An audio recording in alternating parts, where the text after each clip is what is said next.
Welcome to A9 TV. ముందుగా headlines చూద్దాం. Social మీడియాలో విద్వేష వ్యాఖ్యలపై డీజీపీ హెచ్చరిక. శాంతి భద్రతలకు విఘాతం కలిగించే వారిపై సైబర్ నిఘా. ఏఐ ఫేక్ వీడియోలు సృష్టిస్తే మూల్యం తప్పదని వార్నింగ్. అనుచిత పోస్టులను షేర్ చేసిన చట్టపరమైన చర్యలు తీసుకుంటామని వెల్లడి.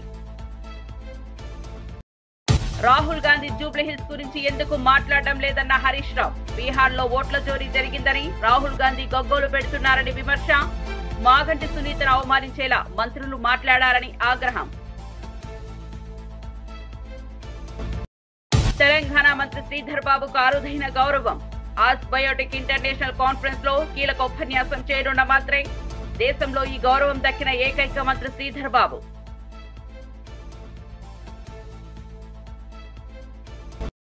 హిందువులు స్వేచ్ఛగా పండుగ చేసుకోవద్దా అన్న శశిధర్. హిందూ వ్యాపారస్తులు వ్యాపారం చేసుకోకూడదా అని ప్రశ్న. బాణసంచా దుకాణదారులపై పోలీసుల వేధింపులు ఆపాలని పిలుపు.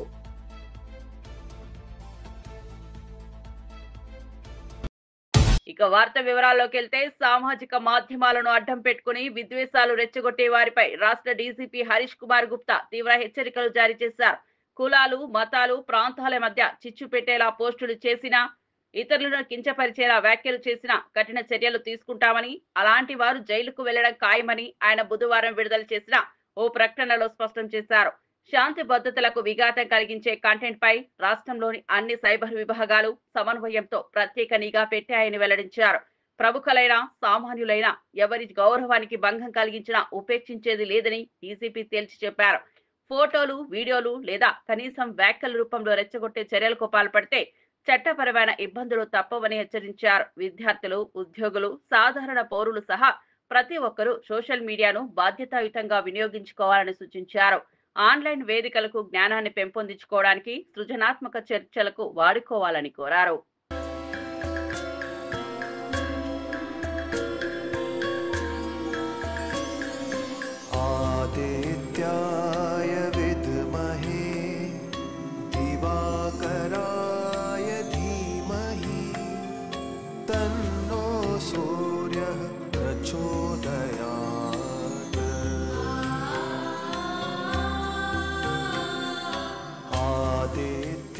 తెలంగాణ రాష్ట్ర ఐటీ పరిశ్రమల శాఖ మంత్రి దుద్దిల శ్రీధర్ బాబుకు అరుదైన గౌరవం లభించింది. ఆయన ఆస్ బయోటెక్ ఇంటర్నేషనల్ కాన్ఫరెన్స్ 2025లో కీలక ఉపన్యాసం చేయనున్నారు. లైఫ్ సైన్సెస్ రంగంలో ఆసియా పసిఫిక్ ప్రాంతంలో ఇది అత్యంత ప్రతిష్టాత్మకమైన సదస్సుగా పరిగణించబడుతోంది. ఆస్ట్రేలియా కాన్సుల్ జనరల్ హిల్లర్ మెగ్గిచి ఈ మేరకు ఆయనకు ఆహ్వానించారు. దేశంలో ఈ గౌరవం పొందిన ఏకైక మంత్రి శ్రీధర్ బాబు కావడం విశేషం. ఈ సదస్సు ఈ నెల 21 నుంచి 24 వరకు ఆస్ట్రేలియాలోని మెల్బోర్న్లో జరగనుంది. గత 2 ఏళ్లలో లైఫ్ సైన్సెస్ రంగంలో సాధించిన పురోగతిపై మంత్రి శ్రీధర్ బాబు ప్రసంగిస్తారు. అదే సమయంలో తెలంగాణలో ఈ రంగంలో ఉన్న అనుకూలతలు, అవకాశాలను గురించి ఆయన ప్రస్తావిస్తారు. అన్ని సాక్ష్యాలతో కూడుకున్న సాక్ష్యాలను ముందు పెట్టి ముందుకు నడుస్తూ దేశంలో వివిధ రాష్ట్రాల్లో, బీజేపీ పాలిత రాష్ట్రాల్లో ఏ విధంగానైతే ఓట్ చోరీకి పాల్పడి వారు ఎన్నికలు గెలవడానికి ప్రయత్నం చేస్తున్నారో రాహుల్ గాంధీ గారు ప్రత్యేకంగా దేశ ప్రజానీకానికి సంబంధించి ఓటు ప్రాథమిక హక్కు అని తెలియజేస్తూ ముందుకు నడుస్తూ ఉన్నారు. అదేవిధంగా ఇక్కడ నిన్న కేటీఆర్ గారు రాహుల్ గాంధీ గారిని చూసి, పులిని చూసి ఎవరు వాత పట్టుకున్నట్టుంది, నక్క. ఎవరిచ్చిండ్రు నివేదిక? కలెక్టర్ గారు స్పష్టంగా చెప్పడం జరిగింది. పార్లమెంటు ఎన్నికల కంటే ముందు ఓట్లకు సంబంధించి,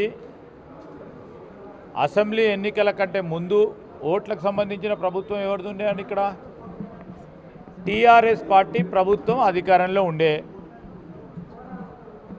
తప్పిదాలు ఆనాడు జరిగినాయంటే వారి హయంలో జరిగినాయి.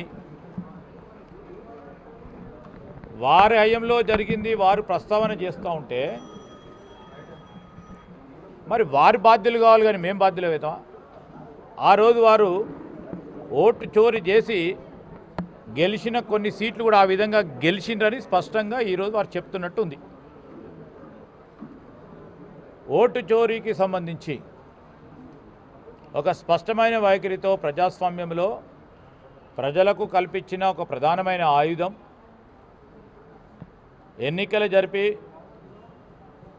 ఈరోజు ప్రజలకు సంబంధించిన ప్రభుత్వాలు ఏర్పాటు చేయాలి, వారి ప్రతినిధులను ఎన్నుకోవాలనే ఒక ప్రధానమైన ఉద్దేశంతో రాజ్యాంగంలో ఉన్న హక్కును కల్పించే కార్యక్రమం చేస్తే దాన్ని తూట్లు పొట్టడానికి ఒక పరంగా బీజేపీ పాలిత రాష్ట్రాలకు సంబంధించిన అక్కడున్న ఓట్ల చోరీ ఏ విధంగా అయిందో గత టీఆర్ఎస్ పార్టీ ప్రభుత్వంలో కూడా అదే విధంగా అయిందని వారే చెప్తా ఉన్నారు. ఇది స్పష్టం. మాకు చిత్తశుద్ధి ఉంది, మేమేదో చెప్పాలని కాదు. ఈరోజు జూబ్లీ హిల్స్ ఎలక్షన్స్కి సంబంధించి ప్రజల్లో ఈ ప్రభుత్వంపై ముఖ్యమంత్రి గారిపై ఒక నమ్మకం, ప్రత్యేకించి గ్రేటర్ హైదరాబాద్ మున్సిపల్ పరిధిలో గత 2 సంవత్సరాల నుంచి ఒక ప్రణాళిక. బీహార్ అసెంబ్లీ ఎన్నికల నేపథ్యంలో ఓట్లు చోరీ జరిగిందని ఆరోపిస్తున్న రాహుల్ గాంధీ తెలంగాణలోని జూబ్లీహిల్స్ నియోజకవర్గంలో జరుగుతున్న ఓట్లు చోరీపై ఎందుకు మాట్లాడడం లేదని BRS senior MLA Harish Rao ప్రశ్నించారు. జూబ్లీహిల్స్ నియోజకవర్గానికి చెందిన బీజేపీ నాయకులు, కార్యకర్తలు హరీష్ రావు సమక్షంలో బీఆర్ఎస్ లో చేరారు. ఈ సందర్భంగా హరీష్ రావు మాట్లాడుతూ మాగంటి సునీతను గెలిపించాలని, ఒక ఆడబిడ్డను ఆశీర్వదించాలని విజ్ఞప్తి చేశారు. భర్తను కోల్పోయిన భార్య, తండ్రిని కోల్పోయిన పిల్లలు ఎంతో దుఃఖంలో ఉన్నారని, ఆడబిడ్డలను అవమానించే విధంగా మంత్రులు మాట్లాడడం దుర్మార్గమని అన్నారు. విఘ్నత మర్చి విచక్షణ లేకుండా చిల్లర రాజకీయాలు చేస్తున్నారని ఆగ్రహం వ్యక్తం చేశారు.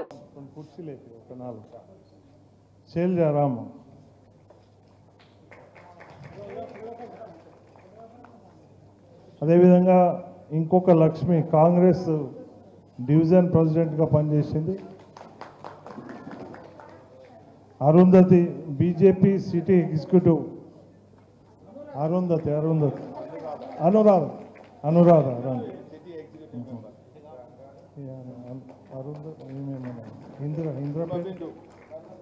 హిమబిందు మంజుల ఇందిరా కూడా రామ ఇందిర మంజుల కృష్ణ లక్ష్మి సత్యవతి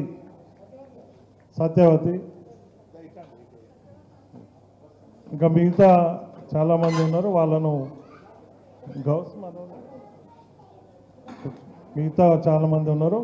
వాళ్ళను మరి అన్న మాట్లాడిన తర్వాత వాళ్ళందరి పేర్లు చదివి వాళ్లకు కండువాలతో స్వాగతం చెప్తారు. మరి పెద్దలు మన మాజీ మంత్రివర్యులు గౌరవనీయులు శ్రీ హరీష్ రావు గారిని మాట్లాడవలసిందిగా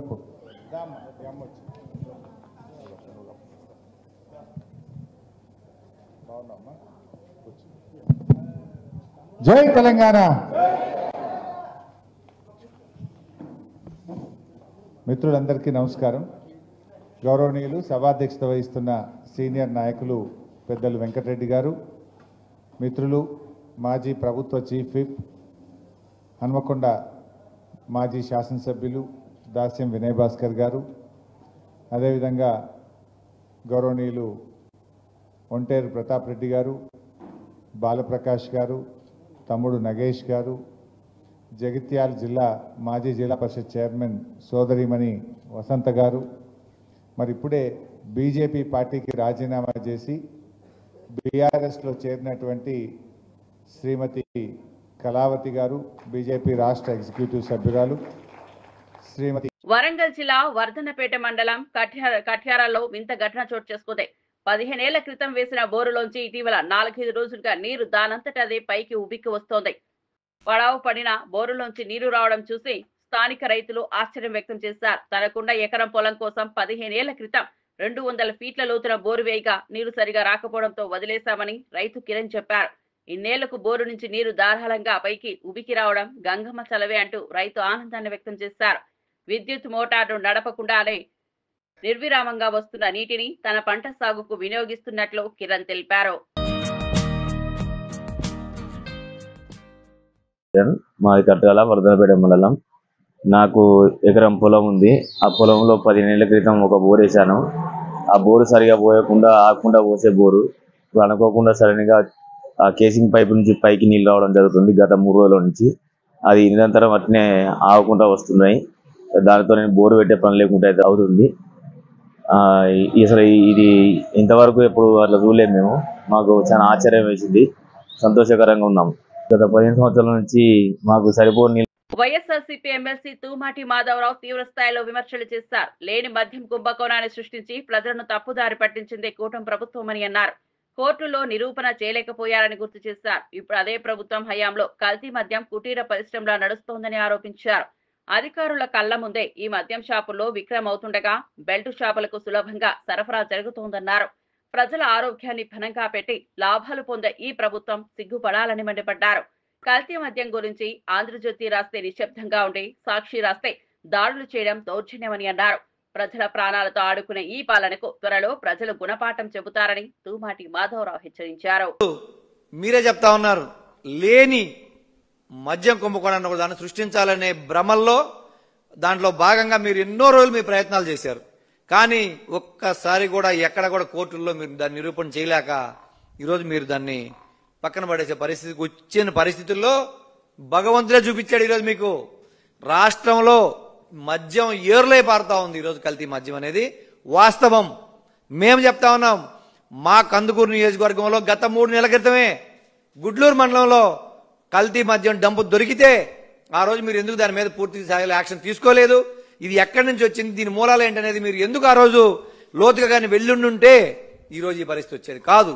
ఈరోజు రాష్ట్రంలో ఉండే 175 నియోజకవర్గాల్లో కుటీర పరిశ్రమల్లాగా ఈరోజు ఈ మద్యం అన్ని తీసుకొచ్చి దాన్ని అక్కడ ఫిల్లింగ్ చేసి ఈరోజు బెల్ట్ షాపులకు పంపుతా ఉన్నారంటే, షాపులకు పంపిస్తే కల్తీ మద్యం దొరికిపోతామని చెప్పి మీరు బెల్ట్ షాపులకు పంపించి ఈరోజు అమ్ముకుంటా ఉంటే ప్రభుత్వానికి ఆదాయం లేదు, ఒక పక్క ప్రజలకు వచ్చి అనారోగ్యంతో ఈరోజు చనిపోయే పరిస్థితి ఈరోజు వచ్చింది.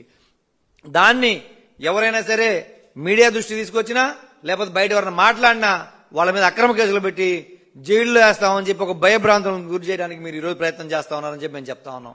ఇంతకంటే నీచమైంది ఇంకొకటి లేదు. ఎక్కడ పోయింది పోలీసు వ్యవస్థ అంతా? పులివెందులో చిన్న ఎలక్షన్ వస్తే 700 మంది పోలీసులు వచ్చారే. ఈరోజు ప్రతి నియోజకవర్గంలో కల్తీ మద్యం ఉంటే అది మీ కంటికి కనపడలేదని అడుగుతా ఉన్నా. ప్యాకెట్ డెన్లు నడుస్తా ఉన్నాయి ప్రతి నియోజకవర్గంలో, మీ కంటికి కనిపించవు. మీ పత్రికల్లో, ఆంధ్రజ్యోతి పత్రికలో మా కందుకూరులో ప్యాకెట్ డెన్లు నడుస్తున్నాయని చెప్పి విత్ ఫోటోలు మ్యాటర్ కూడా రాస్తే వాళ్ళని ఏమనలేదే.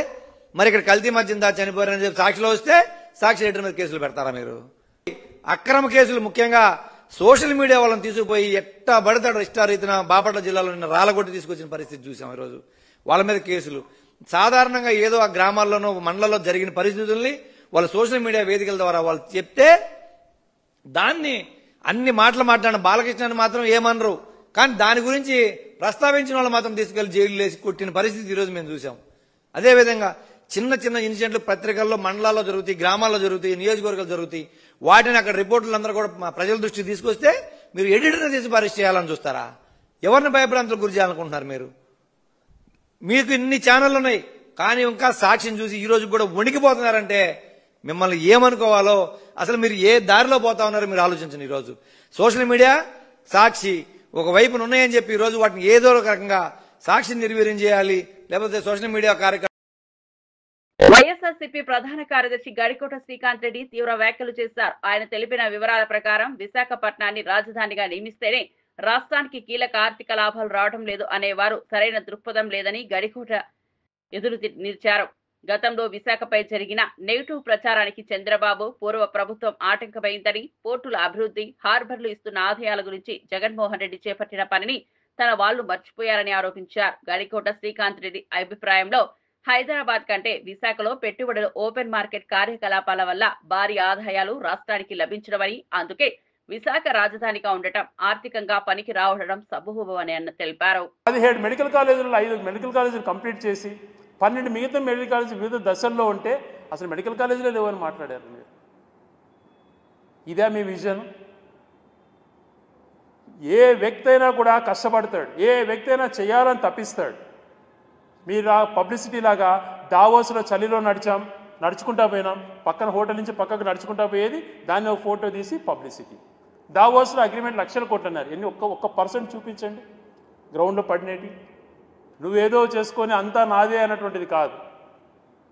ఈరోజు పోర్ట్స్ గురించి మూలపేట ఉత్తరాంధ్రలో ఎవరు ఇనిషియేట్ తీసుకున్నారు? ఇది రేపో తొందరలో ఇదికి వస్తుంది. మరి అదే రకంగా భోగాపురం ఎయిర్పోర్ట్కి సంబంధించి తేవాల్సిన క్లియరెన్సెస్ అన్నీ పెండింగ్లో పెట్టి వెళ్ళిపోయావు గతంలో. దాన్ని అన్నీ ఒక స్టేజ్కి తీసుకొచ్చి ఈరోజు అది ఫాస్ట్గా పని జరుగుతుందంటే కారకులు ఎవరు? అసలు వైజాగ్లో నువ్వు ఉమ్మడి రాష్ట్రానికి 10 సంవత్సరాలు ముఖ్యమంత్రిగా ఉండి ఒక చిన్న ఐటీ కంపెనీ ఆడ పెట్టలేకపోయినావు.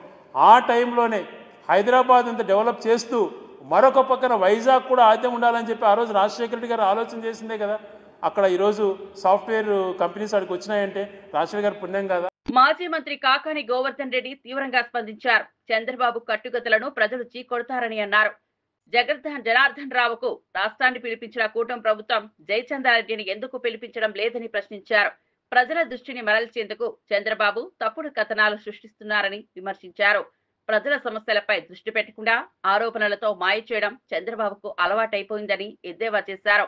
వైఎస్ఆర్సీపీ ప్రభుత్వం అమలు చేసిన సంక్షేమ పథకాల వలన ప్రజలు నిజాన్ని గ్రహిస్తున్నారని తెలిపారు. రాష్ట్రం ముందుకు తీసుకెళ్లాల్సిన సమయంలో రాజకీయ నాటకాలు ప్రదర్శించడం తగదన్నారు. తప్పుడు ప్రచారాలతో ప్రజలను మోసగించాలనే కూటమి ప్రయత్నాలు విఫలమయ్యాయని, ప్రజలు వారికి తగిన బుద్ధి చెబుతారని కాకాని హెచ్చరించారు. విదేశాలకు వెళ్ళిపోతే 3 కోట్లు ఇస్తానని చెప్పారు. 3 కోట్లు తీసుకుని విదేశాలకు వెళ్ళాడు. ఇస్తానని చెప్పి వెళ్ళాడు. ఆంధ్రప్రదేశ్కి ఎందుకు వచ్చాడు మళ్ళీ ఆయన? ఎవరు పిలిపిస్తే వచ్చారు? ఈ డీల్ ఆయన అయిందా లేదా? దాంట్లో ఏం చెప్పాడు? నాకు 3 కోట్లు ఇస్తానని ఆయన చెప్పాడు. 3 కోట్లకు సంబంధించి డీల్ పూర్తి కాకముందే ఆయన నేరుగా దిగబడ్డాడు కదా ఇక్కడికి. నేరుగా వచ్చేసాడు కదా. ఈ విషయంలో ఆయన పేరు బయటపడిన తర్వాత వారం రోజుల లోపలనే వచ్చేసాడు కదా. ఎందువల్ల వచ్చాడు అనేటువంటి దానికి ఆధారం ఎవరు పిలిపిస్తే వచ్చారు, ఎవరు వస్తే వచ్చాడు. కాబట్టి ఆయన 3 కోట్లు ఇస్తానంటే ఈయన పోయినటువంటి చెప్పినటువంటి మాట పూర్తిగా అవాస్తవమా కాదా? వాస్తవం అయితే ఆయన ఆఫ్రికాలో ఉండి నేను 3 కోట్లు ఇస్తానంటే ఆయన ఆంధ్రాకి ఎందుకు వచ్చాడు? రావాల్సినటువంటి అవసరం ఏమొచ్చింది? కాబట్టి పచ్చి అవాస్తవాలను ప్రచారం చేస్తున్నారనేటువంటి ఇది ఒక ఉదాహరణ. తర్వాత మీరు మొలకల చెరువుకు సంబంధించినటువంటి సంఘటనలో కొంతమంది దోషులు జనార్దన్ రావు కన్నా ముందు తీసుకున్నారు అదుపులోకి. వెంటనే కస్టడీ పిటిషన్ వేసేశారు. 24 గంటల లోపలనే మాకు కస్టడీకి ఇవ్వండి, మేము దీని మీద లోతుగా విచారించాలి. జనార్దన్ రావు విషయంలో ఎందుకు మీరు కస్టడీ పిటిషన్ వేయలేదు? ఎందుకు జనార్దన్ రావు అనేటువంటి వ్యక్తిని మీరు లోతుగా విచారించడం లేదు? జనార్దన్ రావును లోతుగా విచారించకుండా ఈ దొంగ వీడియోలు వదలాల్సినటువంటి అవసరం ఏమొచ్చింది? పోలీసులు జనార్దన్ రావుని విచారించాలని ఎందుకు భావించడం లేదు? అంటే ఎవరో ఒకరిని తీసుకొచ్చి కస్టడీలోకి వాళ్ళ దగ్గర కట్టుకథలు చెప్పించి జనార్దన్ రావుని మాత్రం రాచమర్యాదలతో రిమాండ్కి పంపించేసి ఆయనతో ఇంకేం పెద్ద అవసరం లేదు, మిగతా వాళ్ళ ద్వారా ఏ విధంగా వైఎస్ఆర్ కాంగ్రెస్ పార్టీకి సంబంధించినటువంటి వ్యక్తుల పేర్లు చెప్పించాలనేటువంటి ఆలోచన తప్ప మరొకటి కాదు. కాబట్టి మేము మిమ్మల్ని అడిగేటువంటి మరొక ప్రశ్న, టీడీపీ నేత ఉన్నటువంటి జనార్దన్ రావుని ఆంధ్ర రాష్ట్రానికి పిలిపించినటువంటి మీరు జయచంద్రారెడ్డిని. తిరుపతిలో మాజీ మంత్రి రోజా కూటమి ప్రభుత్వంపై ఘాటుగా మండిపడ్డారు. మామిడి రైతుల సమస్యలపై వైఎస్ఆర్సీపీ ఎప్పటి నుంచో పోరాటం చేస్తోందని గుర్తు చేశారు. మాజీ సీఎం జగన్ బంగారుపాలెం వచ్చినప్పుడు ప్రభుత్వం ఇచ్చిన హామీని ఇప్పుడు విస్మరించిందని విమర్శించారు. మామిడి రైతులకు ప్రభుత్వం ₹4, ఫ్యాక్టరీ తరపున ₹8 చొప్పున ఇస్తామని చెప్పి 4-5 నెలలుగా డబ్బులు ఇవ్వకుండా మోసం చేసిందని ఆగ్రహం వ్యక్తం చేశారు. రైతుల కష్టాలను అర్థం చేసుకోలేని ఈ ప్రభుత్వం నిర్లక్ష్యానికి పరాకాష్ఠగా మారిందని అన్నారు. జగన్ హయాంలో రైతులకు న్యాయం జరిగిందని, కానీ ఇప్పుడు వారిని అణిగిదొక్కే ప్రయత్నం జరుగుతోందని ఆరోపించారు. మామిడి రైతుల కోసం మళ్లీ ఉద్యమం మొదలవుతుందని, ప్రజలతో కలిసి వైఎస్ఆర్సీపీ పోరాడుతుందని రోజా స్పష్టం చేశారు. కూడా ఎక్స్ లో ఎలా స్పందించారో మీ అందరికి కూడా తెలుసు. ఈ రోజైతే ప్రభుత్వం తన తరఫున ఇవ్వాల్సిన తన వాటాగా ₹4 లెక్కన 40,795 మంది రైతులకి 46,000 మెట్రిక్ టన్నుల తోతాపురి మామిడికాయలకి మరి ఈ రోజు 185 కోట్లు వేసింది. ఇది రైతుల విజయం, వైఎస్ఆర్సీపీ విజయం. కానీ ఇంతటితో చేతులు దులుపుకుంటే సరిపోదు. దీంతో పాటు ఫ్యాక్టరీలు ఇవ్వాల్సిన 370 కోట్లను కూడా ప్రభుత్వం ఇప్పించాల్సిన బాధ్యత తీసుకోవాలి. ఎందుకంటే ఆ రోజు ప్రభుత్వం చెప్పింది కాబట్టే రైతులు ధైర్యంగా ఫ్యాక్టరీలకి తోతాపురి మామిడికాయలు తోలటం జరిగింది. సో ఈ 370 కోట్లు కూడా రైతులకు చేరే వరకు రైతుల పోరాటానికి వైఎస్ఆర్సీపీ అండగా ఉంటుందని హెచ్చరిస్తున్నాం. విశ్వ హిందూ పరిషత్ జాతీయ ప్రతినిధి రావినూతల శశిధర్ ఘాటుగా స్పందించారు. హిందువులు స్వేచ్ఛగా పండగ చేసుకోవద్దా అని ప్రశ్నించారు. హిందూ వ్యాపారులు వ్యాపారం చేసుకోకూడదా? బాణసంచా దుకాణదారులపై పోలీసులు వేధింపులు ఆపాలని డిమాండ్ చేశారు. హైదరాబాద్ లో టాస్క్ ఫోర్స్ పోలీసుల వేధింపులు పెరుగుతున్న ఫిర్యాదులు అందుతున్నాయని తెలిపారు. అన్ని ప్రభుత్వ శాఖల నుంచి అనుమతులు ఉన్నప్పటికీ హిందూ చిరు వ్యాపారులను ఇబ్బందులకు గురిచేయడం అన్యాయమని అన్నారు. దీపావళి పండుగపై ఏ నిషేధం లేదని అయినా ఆంక్షలు విధించడం దురుద్దేశమని పేర్కొన్నారు. ఇతర మతాల పండుగలకు నగరాన్ని బలాదూరుగా వదిలేస్తూ హిందూ పండుగలకు మాత్రమే అడ్డంకులు ఎందుకు అని ప్రశ్నించారు. ప్రభుత్వం వివక్షకు తెరిచిందే, సమాన హక్కులను కాపాడాలని శశిధర్ హెచ్చరించారు. హిందూ చిరు వ్యాపారుల మీద ఈ వేధింపులు ఎందుకు? అన్ని ప్రభుత్వ శాఖల నుంచి అనుమతులు వచ్చిన తర్వాత కూడా ఇంకొక 5 రోజులైతే పండుగ లేదు, ఇంకా పోలీసు శాఖ హిందూ చిరు వ్యాపారులు బాణసంచ వ్యాపారులకు ఎందుకు అనుమతులు ఇస్తలేదు? ఇతరుల పండుగలకు బలాదూరుగా భాగ్యనగరాన్ని వదిలిపెట్టేటువంటి మీరు అనుమతులు తీసుకొని వ్యాపారం చేయాలనుకున్నటువంటి హిందూ వ్యాపారులపైన ఈ వేధింపులు ఎందుకు? వెంటనే హిందూ బాణసంచ దుకాణదారులు ఎవరైతే ఉన్నారో వారికి అనుమతులు మంజూరు చేయాలా. ఇతర వ్యాపారులు, చిరు వ్యాపారులు, వీధి వ్యాపారులు పండుగల పూట పండుగ సామాను అమ్ముకునేటువంటి చిరు వ్యాపారుల మీద ఏ ప్రభుత్వ విభాగం యొక్క పెత్తనాన్ని కానీ వేధింపులను కానీ సహించమని చెప్తా ఉన్నాం. వాళ్ళ కుటుంబాల్లో కూడా పండుగ వాతావరణం నిలవాలి. కాబట్టి ప్రభుత్వానికి, పోలీసులకు, అన్ని ప్రభుత్వ విభాగాలకు హిందూ పండుగల పూట ఈ వేధింపులు చేయొద్దని చెప్పి కోరుతా ఉన్నాం. వెంటనే బాణసంచ దుకాణదారులకు అనుమతులు పోలీస్ శాఖ తొక్కిపెట్టినటువంటి అనుమతులను వెంటనే మంజూరు చేయాలా విహెచ్పి డిమాండ్ చేస్తూ ఉంది. యువ హీరో సాయి దుర్గతేజ్ ప్రధాన పాత్రలో రూపొందుతున్న పాన్ ఇండియా చిత్రం సంబరాల ఏటిగట్టు గ్లిమ్స్ లాంచ్ ఈవెంట్ హైదరాబాద్ లో ఘనంగా జరిగింది. ఐశ్వర్య లక్ష్మి హీరోయిన్ గా నటిస్తుండగా రోహిత్ కేపీ దర్శకత్వం వహిస్తున్నారు. ఈ వేడుకకు దర్శకులు దేవకట్ట, వశిష్ఠ ముఖ్య అతిథులుగా హాజరై చిత్ర బృందాన్ని అభినందించారు. పీరియాడికల్ కథాసంతంతో రూపొందుతున్న ఈ చిత్రం తెలుగు సినీ ప్రేమికుల్లో ఆసక్తిని రేపుతోంది. ఈ సందర్భంగా సాయి ధరమ్ తేజ్ మాట్లాడుతూ, ఇది నా కెరియర్ లో ప్రత్యేకమైన సినిమా. దేశవ్యాప్తంగా తెలుగు సెన్సిటివిటీని చూపించే ప్రయత్నం చేస్తున్నామన్నారు. దర్శకుడు రోహిత్ కేపీ సాంకేతికంగా అద్భుతమైన విజువల్ ట్రీట్ అందించనున్నట్లు తెలిపారు. ఈ మూవీ 2025 సమ్మర్ లో విడుదల కానుంది. మా గురుగారితో సినిమా చేసి దానితో వరుసగా 2 సినిమాలు ఆపేశారు. అండ్ ఈ సినిమా నాకు అవకాశం కింద వచ్చింది. సో నాకు ఈ అవకాశం వచ్చినప్పుడు నేను మొత్తం నా సర్వస్వంతో దారిపోసాను. ఐ రియలీ విష్ మీ అందరికీ ఈ సినిమా నచ్చుతుందని. ఈ సినిమా డిలే అయిపోతుంది, లేట్ అవుతుందని చెప్పి అందరూ కాస్త కంగారు పడినా మంచి క్వాలిటీతో మీరు ఇద్దరు సినిమా తీసుకురావాలి. ఇప్పుడున్న మీ జనరేషన్కి, మీ మైండ్ ప్రాసెసింగ్కి దానికి అనుకూలంగా మీ సినిమా రావాలని చెప్పి దాని మీద కష్టపడ్డాం. సో డెఫినెట్లీ ఈ సినిమా దానికి ఆన్సర్ చేస్తుంది. I'm hoping and wishing that this film will answer to all your thoughts and doubts. And మా cinema producers Niranjan garu and Chaitanya garu have been a huge support అండి. అంటే ఈ సినిమాకి ఇంత ఖర్చు అవుతుంది అని చెప్పి అనుకున్నా కూడా వాళ్ళు ఎక్కడ వెనకాడకుండా మాకు సపోర్ట్ చేస్తూ ఉన్నారు. And thank you so much ఇద్దరికి. Sorry first teaser I don't speak much, crowd ఎక్కువ ఉంది కదా. అండ్ సినిమా కోసం పనిచేసిన ఫ్యాషన్ డిజైనర్, మా కాస్ట్యూమ్ డిజైనర్ మా ఆయిషా గారు హ్యాస్ బీన్ కంటిన్యూస్లీ వర్కింగ్ అండి. ఆల్మోస్ట్ ఈచ్ క్యారెక్టర్కి ఒక 40-50 వెరైటీ ఆఫ్ కాస్ట్యూమ్స్ అనేది రెడీ చేశారు. థ్యాంక్ యూ సో మచ్ అండి. అండ్ మా కచింగ్ నవ్వకండి, మా సినిమా మొత్తంలో బాగా ఖర్చు అయిన పాట అయితే ఉందంటే ఈయనకు వద్దన్నా కానీ బిల్లు వస్తూనే ఉంటుంది. బాగా ఎక్కడ వెనకకుండా ఖర్చు పెట్టింది ఒకటే చోట, అది ప్రొడ్యూసర్కి బాగా ఖర్చు అయింది. హీరో రెమ్యునరేషన్ కాదు, క్యారెక్టర్ రెమ్యునరేషన్ కాదు, ఇంకేం కాదు, ఓన్లీ ప్రొడక్షన్ డిజైన్. దక్షిణ కాశీగా పేరుగాంచిన వేములవాడ శ్రీ రాజరాజేశ్వర స్వామి ఆలయ అభివృద్ధి పనులు వేగంగా సాగనున్నాయని ప్రభుత్వ విప్ ఆది శ్రీనివాస్ తెలిపారు. ఈ నెల 19-20 తేదీల్లో శృంగేరి పీఠాధిపతి విధిశేఖర భారతి పర్యటన నేపథ్యంలో ఆలయ ప్రగతిపై వివిధ శాఖల అధికారులతో సమీక్షా సమావేశం నిర్వహించారు. ఆలయ విస్తరణలో భాగంగా దర్శనాలు, కోడిముక్కలు, పూజా కార్యక్రమాలకు ఎటువంటి ఇబ్బందులు కలగకుండా చర్యలు తీసుకుంటున్నామని దేవాదాయ శాఖ ముఖ్య కార్యదర్శి శైలజ రామయ్య తెలిపారు. భీమేశ్వరంలో ఆర్జిత సేవలను అందుబాటులోకి తెస్తామని వెల్లడించారు. తొలి దశలోనే 76 కోట్ల రూపాయల వ్యయంతో అభివృద్ధి పనులు ప్రారంభించామని ఆది శ్రీనివాస్ వివరించారు. వేములవాడను ఆధ్యాత్మిక, సాంస్కృతిక కేంద్రంగా తీర్చిదిద్దడమే ప్రభుత్వ లక్ష్యమని అన్నారు. పరిసరాల్లో జరుగుతున్న అభివృద్ధిని స్వయం పరిశీలన జరిపి గౌరవ ముఖ్యమంత్రి శ్రీ రేవంత్ రెడ్డి గారు ఇచ్చినటువంటి ఆలోచనకు అనుగుణంగా ముందుకు పోతున్న సందర్భంలో స్వామివారి సన్నిధిలో రావి చెట్టు ముందర తూర్పు భాగంలో కూడా LED స్క్రీన్ ఏర్పాటు చేసి తెరపైన స్వామివారి దర్శన భాగ్యాన్ని కల్పించాలని చెప్పిన ఒక ఆలోచన తీసుకోవడంతో పాటు రథాన్ని కూడా ఇక్కడ నెలకొల్పుకొని వచ్చేటువంటి భక్తులకు స్వయంగా దర్శన భాగ్యం కల్పించాలని చెప్పి ఒక ఆలోచన కూడా తీసుకొని ముందుకు పోతున్న తరుణంలో 76 కోట్లతో మొదటి దశలో ఆలయాన్ని విస్తరించే కార్యక్రమం చేస్తూ ఉన్నాం. మనం వేములవాడ దేవాలయ పునర్నిర్మాణ కార్యక్రమాన్ని ఆల్రెడీ మొదలుపెట్టాము. టెండర్ కూడా అయిపోయి కాంట్రాక్టర్ కూడా ఎంపిక చేసుకున్నాము. ముఖ్యంగా తూర్పు వైపు ఆల్రెడీ డెమోలిషన్ వర్క్స్ కూడా టేకప్ చేయడం జరిగింది. ఎక్కడ కూడా భక్తులకి ఇబ్బంది కాకుండా దర్శనం ఇప్పించాలి అని ఒక కోరికతో ప్రభుత్వం ఉన్నారు కాబట్టి అది కూడా నిర్ణయించడానికి ఈ రోజు మేమందరం కూడా ఇక్కడ రావడం జరిగింది. స్వామివారి కళ్యాణము తర్వాత మిగతా అర్జిత సేవలన్నీ కూడా భీమేశ్వరాలయం కూడా మనం చేస్తున్నాము. కేటీఆర్ బీసీ రిజర్వేషన్ బిల్లుపై ఘాటైన వ్యాఖ్యలు చేశారు. 18న జరిగే బంద్ కు బీజేపీ మద్దతు తెలిపారని, సమాచారాలపై స్పందిస్తూ అసలు బీజేపీకి నిజమైన పాలనా సంకల్పం ఉంటే పార్లమెంట్ లో బీసీల హక్కుల కోసం బిల్లు పెట్టేవారని అన్నారు. బిల్లు పార్లమెంట్ లో పెట్టి ఛాయ్ తాగేలోపు పాస్ అవుతుందనే ఉద్దేశంతో ఆయన వివరించారు.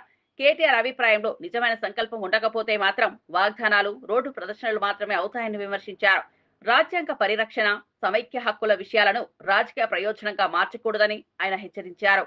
పార్లమెంట్లో చర్చలు, సంస్థాగత పరిష్కారాలు చెప్పి వాటిని అమలు చేయాలని, పార్టీలను స్పష్టమైన నిర్ణయాలు తీసుకోనాలని కేటీఆర్ పిలుపునిచ్చారు. కొట్లాడుకున్నాడు, ఇక్కడ యుద్ధాలు చేసుడు, ఒకళ్ళ మీద ఒకళ్ళు మాటలు చేసుడు, పొన్నం ప్రభాకర్ మమ్మల్ని తిట్టుడు, మేము ఆయన తిట్టుడు, పొన్నం ప్రభాకర్ మళ్ళీ అడ్లూరు లక్ష్మణ్ తిట్టుడు, మధ్యలో ఇవన్నీ ఎందుకు? ఊకే అల్టిమేట్గా ఏంటంటే రాహుల్ గాంధీ గారు, మోడీ గారు వాళ్ళిద్దరికిన కరెక్ట్గా ఉంటే, వాళ్ళిద్దరికిన కరెక్ట్గా అనుకుంటే ఒక్కటే ఛాయ్ కప్పు ఛాయ్ తాగే లోపల ఒడిచిపోతుంది పని. దీనికి మనం చేయాల్సింది కార్యక్షేత్రం ఇక్కడ కాదు. ఇక్కడ సరే ఇక్కడ బంద్ మీరు ప్రకటించారు, దానికి మా నైతిక మద్దతు ఇస్తాం, తప్పకుండా మీతో నిలబడతాం. కానీ అసలు కార్యక్షేత్రం ఢిల్లీ. ఆ ఢిల్లీలో ఒక జంతర్ మంతర్ ధర్నాతో కాదు. మంత్రి కొండా సురేఖ కూతురు కొండా సుష్మిత తీవ్ర స్థాయిలో సీఎం రేవంత్ రెడ్డి, మంత్రులు ఉత్తమ్ కుమార్ రెడ్డి, పొంగులేటి శ్రీనివాస్ రెడ్డి, వేం నరేందర్ రెడ్డి, రోహిత్ రెడ్డిలపై విరుచుకుపడ్డారు. ఈ ప్రభుత్వంలో రెడ్డిలంతా కలిసి మా కుటుంబంపై కుట్ర చేస్తున్నారు, మా నాన్నను అరెస్ట్ చేసి మా అమ్మను మంత్రి పదవి నుండి తొలగించాలని చూస్తున్నారని ఆరోపించారు. రేవంత్ రెడ్డి ఇచ్చిన గన్ను రోహిత్ రెడ్డి డబ్బుల కోసం ఉపయోగించారని, ఆ కేసును మా మనిషి సుమంత్పై మోపి మా కుటుంబంపై మలుపు తిప్పాలని కుట్ర చేస్తున్నారని తెలిపారు. మా ఇంటికి అర్ధరాత్రి టాస్క్ ఫోర్స్ పోలీసులు వచ్చి మా అమ్మను అరెస్ట్ చేయాలని ప్రయత్నించారు. ఇది బీసీలకు తొక్కే కుట్ర అని ఆగ్రహం వ్యక్తం చేశారు. మా అమ్మపై చర్యలు తీసుకుంటే తీవ్ర పరిణామాలు తప్పవని సుష్మిత హెచ్చరించారు. ఫోన్ చేస్తే మాకేమని ఇచ్చారు, ఉత్తమ్ కుమార్ రెడ్డి ఇచ్చారు కంప్లైంట్ అని చెప్పారు. ఉత్తమ్ కుమార్ రెడ్డి కంప్లైంట్ ఇచ్చారు. ఎవరని ఒక 2 minutes రగన్నతో మాట్లాడాను. రగన్న ఉత్తమ్ కుమార్ రెడ్డి ఇచ్చిండు కంప్లైంట్, ఏమని ఎక్స్ట్రాషన్ చేసిండు, పిస్తల్ పెట్టి ఎక్స్ట్రాషన్ చేసిండు అని కంప్లైంట్ ఇచ్చిండు అని చెప్పిండు రగన్న. ఓకే, సో మేము ఉత్తమ్ కుమార్ రెడ్డికి ఫోన్ చేసినాం. ఉత్తమ్ కుమార్ రెడ్డి అంకుల్ ఒకటే మాట చెప్పిండు, నేను ఎటువంటి కంప్లైంట్ ఇయ్యలేదు అని చెప్పింది. మీరు ఇక్కడ నుంచి ఉత్తమ్ కుమార్ రెడ్డి అంకుల్ వాళ్ళ ఇంటికి పోండి, పోయి అడగండి ఆయనని. ఇప్పుడు డక్కన్ సిమెంట్స్ కి సంబంధించిన డెక్కన్ సిమెంట్స్ కి సంబంధించి రోహిన్ రెడ్డి కూడా మీటింగ్ ఎగ్జాక్ట్లీ డెక్కన్ సిమెంట్స్ అనే సంస్థలో ఇప్పుడు నేను చెప్తా అండి. ఇప్పుడు మీరు అడిగినగా exactly the correct point I tell you. ఇది సిఎంఓ నుంచి వచ్చిన, ఇది సీఎంఓ. మీరు Raganna please come here. CMO నుంచి ఎవరు ఇప్పుడన్నా మీరు చెప్పిన పేరేంటిది? రోహిన్ రెడ్డి. ఆయన ఎవరు? సీఎం కి దగ్గర, మంత్రి దగ్గరగా ఉంటాడు, అంతేనా? పక్కన ఉంటాడా? ఆయన వచ్చి సుమంత్ ని ఏంటిది మ్యాటర్ అని అడిగిండు డెక్కన్ సిమెంట్స్ గురించి. అడిగితే రోహిన్ రెడ్డి ఆఫీస్ లో సుమంత్ ను రోహిన్ రెడ్డి కలిసి కూర్చొని మాట్లాడి డెక్కన్ సిమెంట్స్ వాళ్ళతో మాట్లాడిండ్రు. దాన్ని బెదిరించుడు అన్నారు. సరే బెదిరించుడు అంటే, ఎక్స్ట్రాషన్ అంటే, పిస్తల్ పెడితే దాంట్లో రోహిన్ రెడ్డి ఉండాలి, అప్పుడు సీఎం రేవంత్ రెడ్డి కూడా ఉండాలి. అంటే రోహిన్ రెడ్డి దగ్గరికి సుమంత్ పిలిస్తే వెళ్ళిండా లేకపోతే ఇద్దరు కలిసి చేసిర్రా? రోహిన్ రెడ్డి సుమంత్ ని పిలిచిండు. ఓకే, సీఎంఓ రోహిన్ రెడ్డికి చెప్పిండు, రోహిన్ రెడ్డి సుమంత్ ని పిలిచిండు, సుమంత్ ను రోహిన్ రెడ్డి కలిసి రోహిన్ రెడ్డి ఆఫీస్ లో మాట్లాడిండు. ఇది సీఎం నుంచి వచ్చిన ఆదేశం ప్రకారం రోహిన్ రెడ్డి చేసిండు. అయితే ఇప్పుడు ఏముంటదండి, ఏం జరుగుతుంది అని అడుగుంటారు, అంతే కదా. దేని గురించి అనేది తెలియాలి కదా. ఇప్పుడు ఎక్స్ట్రాషన్ చేసి ముగించే ముందు హెడ్లైన్స్ మరోసారి చూద్దాం. సోషల్ మీడియాలో విద్వేష వ్యాఖ్యలపై డీజీపీ హెచ్చరిక. శాంతి భద్రతలకు విఘాతం కలిగించే వారిపై సైబర్ నిఘా. ఏఐ ఫేక్ వీడియోలు సృష్టిస్తే మూల్యం తప్పదని వార్నింగ్. అనుచిత పోస్టులను షేర్ చేసిన చట్టపరమైన చర్యలు తీసుకుంటామని వెల్లడి. రాహుల్ గాంధీ జూబ్లీ హిల్స్ గురించి ఎందుకు మాట్లాడడం లేదన్న హరీష్ రావు. బీహార్ లో ఓట్ల చోరీ జరిగిందని రాహుల్ గాంధీ గగ్గోలు పెడుతున్నారని విమర్శ. మాగంటి సునీతను అవమానించేలా మంత్రులు మాట్లాడారని ఆగ్రహం. తెలంగాణ మంత్రి శ్రీధర్ బాబుకు అరుదైన గౌరవం. ఆజ్ బయోటెక్ ఇంటర్నేషనల్ కాన్ఫరెన్స్ లో కీలక ఉపన్యాసం చేయనున్న మంత్రి. దేశంలో ఈ గౌరవం దక్కిన ఏకైక మంత్రి శ్రీధర్ బాబు.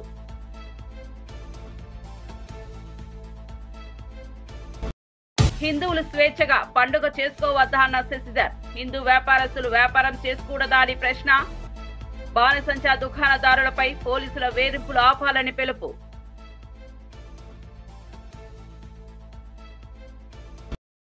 మరిన్ని అప్డేట్స్ కోసం చూస్తూనే ఉండండి A9 TV.